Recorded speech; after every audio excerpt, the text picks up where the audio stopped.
A portable fire extinguisher can stop a dangerous fire in seconds, but before it ever reaches a wall bracket, its steel body, valve, extinguishing agent, and internal pressure all have to be manufactured and tested with care.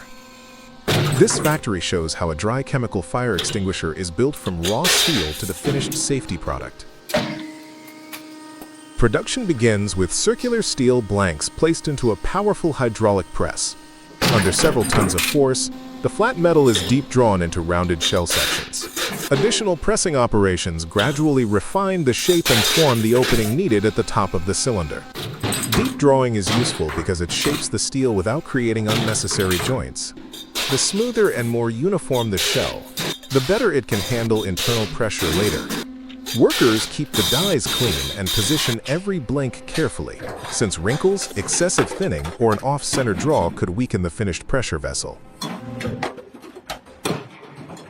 The newly formed shells are collected and organized before assembly. Both halves have to match closely in diameter so their edges meet evenly. Workers inspect the parts and bring the upper and lower sections together, creating the basic shape of the extinguisher cylinder. At this point, the body may look nearly finished, but the joint between these two pieces will become one of the most important areas of the entire vessel.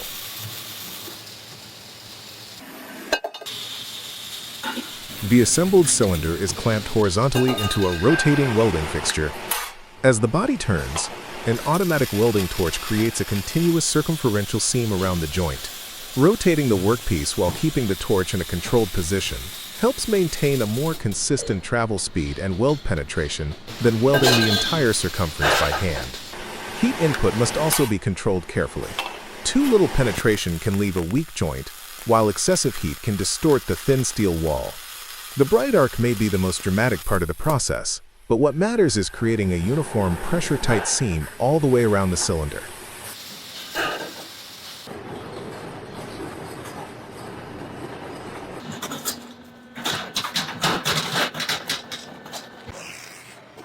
Each bare steel cylinder is hung individually from an overhead conveyor. This allows the production line to move the vessels through surface treatment and coating without workers repeatedly handling them. Suspending the cylinders also exposes nearly the entire exterior surface, helping the coating reach the curved body and welded areas more evenly.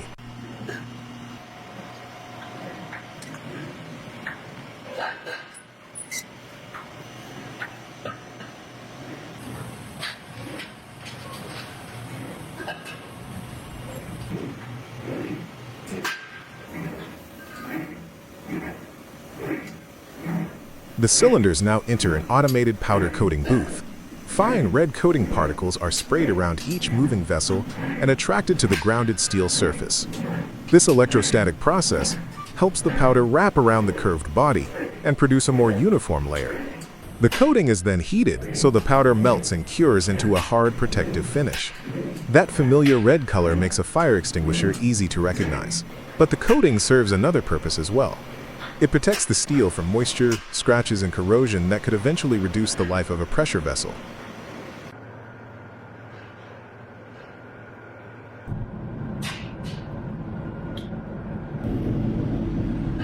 The finished cylinders emerge with a smooth, glossy red surface.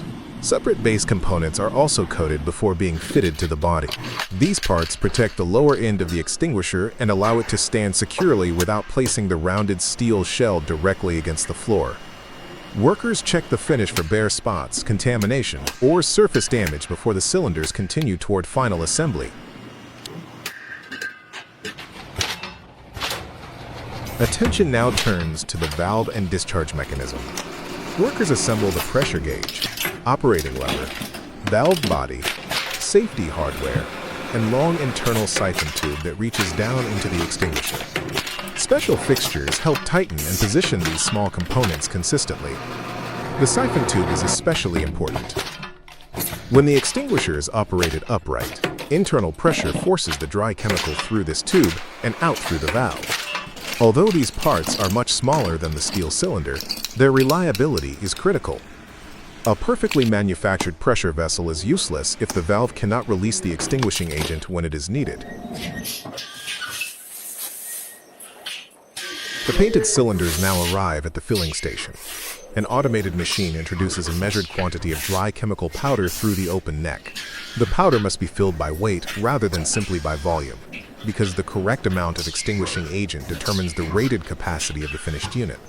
Operators monitor the scale and make small adjustments when necessary, ensuring that each cylinder receives the specified charge without being overfilled. Once the powder charge is correct, the complete valve assembly and siphon tube are inserted through the cylinder opening. Workers carefully thread the valve into the neck and tighten it to the required position.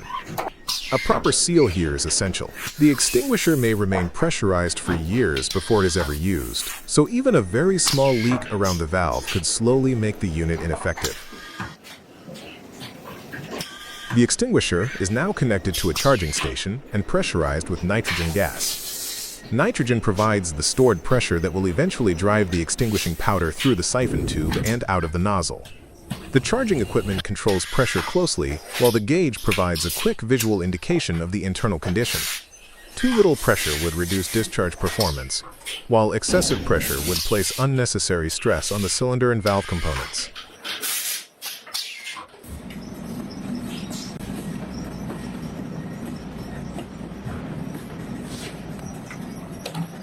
The pressurized extinguishers are then sent through a water bath leak test.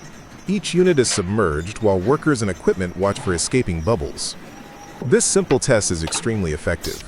A tiny leak around the valve, gauge connection, or welded body can produce bubbles that are much easier to detect underwater than by visual inspection alone. Because an extinguisher may sit unused for a long period, maintaining pressure is just as important as producing pressure in the first place. Only units that remain properly sealed continue down the line.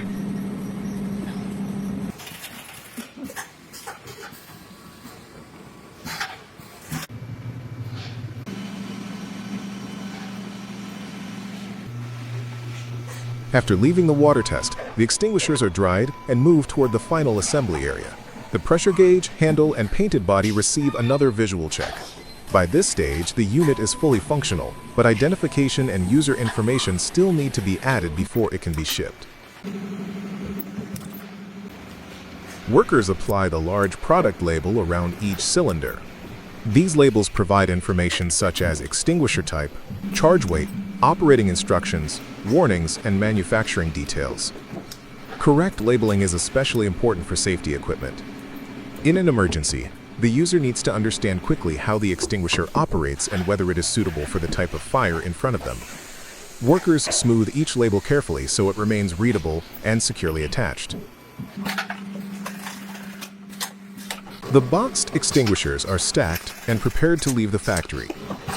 What began as flat pieces of steel has passed through deep drawing, precision welding, powder coating, valve assembly, chemical filling, nitrogen charging, leak testing, labeling, and final inspection. It is a product most people hope they never have to use. But when a fire starts, every one of those manufacturing steps has to work exactly as intended. These large white candles are made for long-burning ceremonial use, where a steady flame and reliable burn time matter more than decoration. The finished candles may look simple, but producing hundreds of identical pieces requires careful control of the wax, wick position, cooling temperature, and final dimensions. Here, workers remove freshly molded candles from the multi-cavity casting machine and prepare the system for another cycle. The main process begins with solid paraffin wax. Large slabs and recovered wax pieces are placed into a heated melting tank, where a gas-fired system gradually turns the material into a clear liquid. Wax temperature has to be controlled closely. If it becomes too hot, its properties can change, and unnecessary energy is wasted.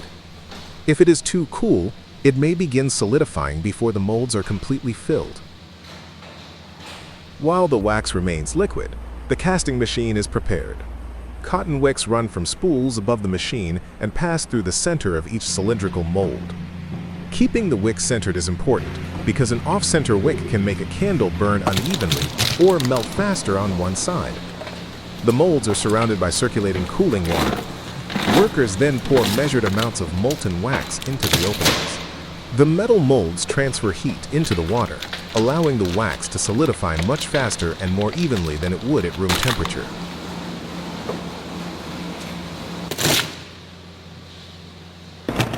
Once the candles have cooled enough to hold their shape, workers begin loosening them from the molds. Tools are used around the openings, while the wick remains positioned through the center of each candle. The finished pieces are drawn out and laid horizontally along both sides of the machine. This stage depends heavily on experience. The wax must be solid enough to resist bending, but removing it too roughly can crack the surface or damage the edge. The smooth finish of each candle comes directly from the condition of the mold, so the workers continually clean the casting area before the next batch is filled.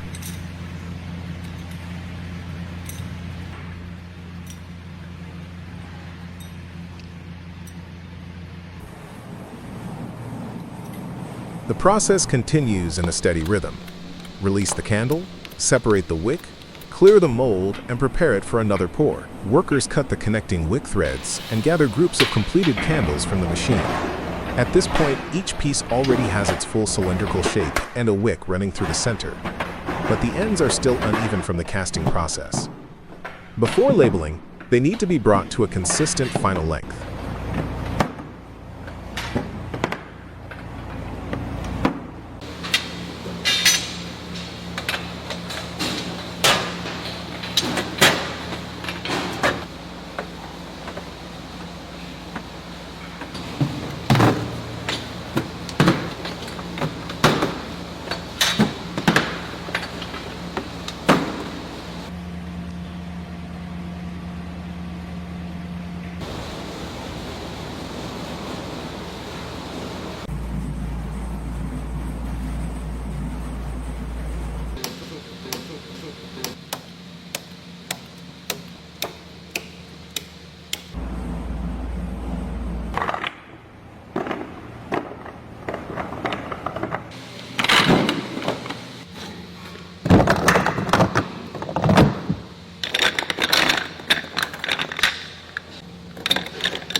Each candle is placed against a cutting fixture, where a rotating blade trims the end cleanly and square. A flat base helps the candle sit properly in its holder, while consistent length is important when products are sold in matched sizes. Workers guide every candle by hand, combining a simple machine with careful positioning to keep the cut straight and avoid damaging the relatively soft wax.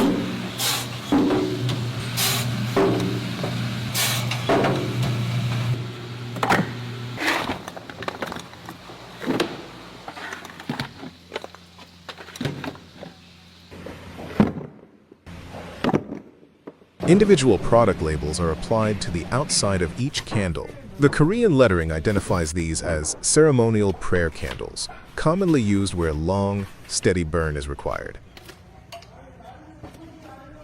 The completed candles are packed closely into cardboard cartons to protect them during transportation.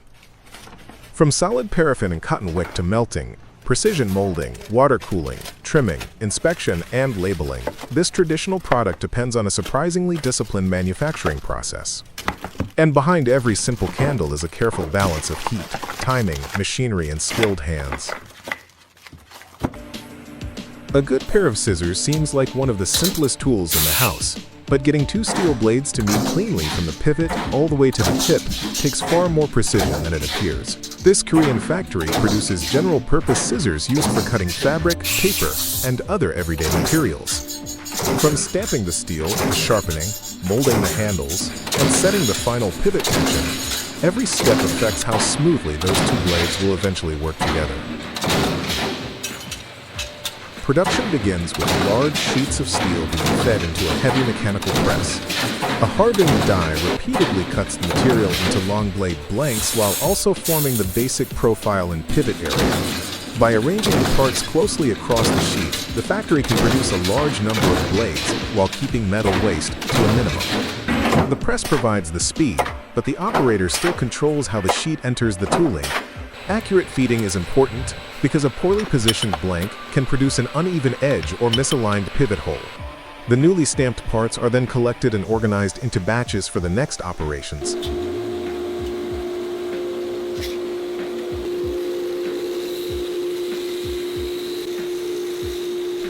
Freshly stamped blades still carry rough edges and small burrs left by the cutting dies. Workers begin smoothing these areas with abrasive equipment before laying the blades out in carefully aligned rows. The parts are checked for shape and flatness because two blades cannot produce a clean cut if one is twisted or bent away from the other. Simple fixtures help workers compare many pieces at once and keep the blades organized as they move through production. This is an important quality control point. Correcting a distorted blank now is much easier than trying to fix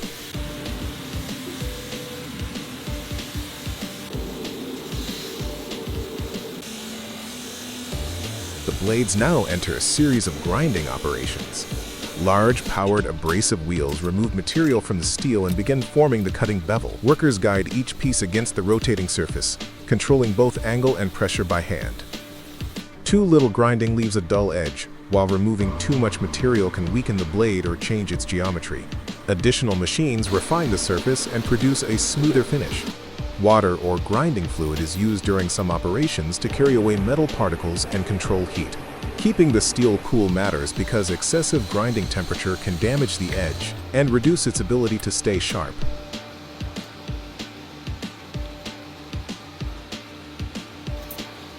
With the main grinding complete, the blades are cleaned and prepared for handle production.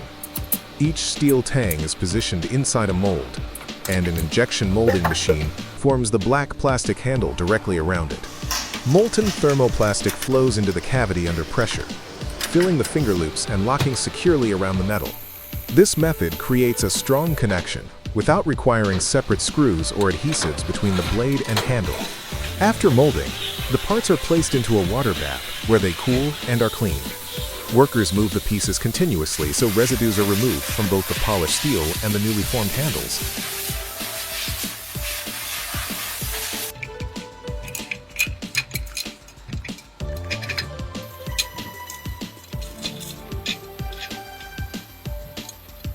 Now the two matching halves finally come together. Workers select small metal fasteners and washers, align the pivot holes, and insert the connecting rivet through both blades. The pivot may be small, but it controls the entire cutting action. If it is too loose, the blades separate instead of shearing cleanly. If it is too tight, the scissors become difficult to open and close. Each assembled pair is opened and closed repeatedly, while workers adjust the pivot and examine how the cutting edges meet. The blades should make continuous contact from the base toward the tip without excessive friction. Experienced workers can often feel problems immediately through the handles. Small adjustments to the pivot or blade alignment make the difference between scissors that simply look sharp and scissors that actually cut smoothly. From fire extinguishers and traditional candles to precision-made scissors, every process we've seen shows how even familiar everyday products depend on carefully controlled manufacturing. Behind each finished item are powerful machines, skilled workers, accurate measurements, and repeated inspections designed to make sure the product performs exactly as expected. If you enjoy seeing how things are made and discovering the engineering behind factory production, subscribe to KenTT Machine, tell us which process impressed you the most, and join us for the next journey inside the world of manufacturing.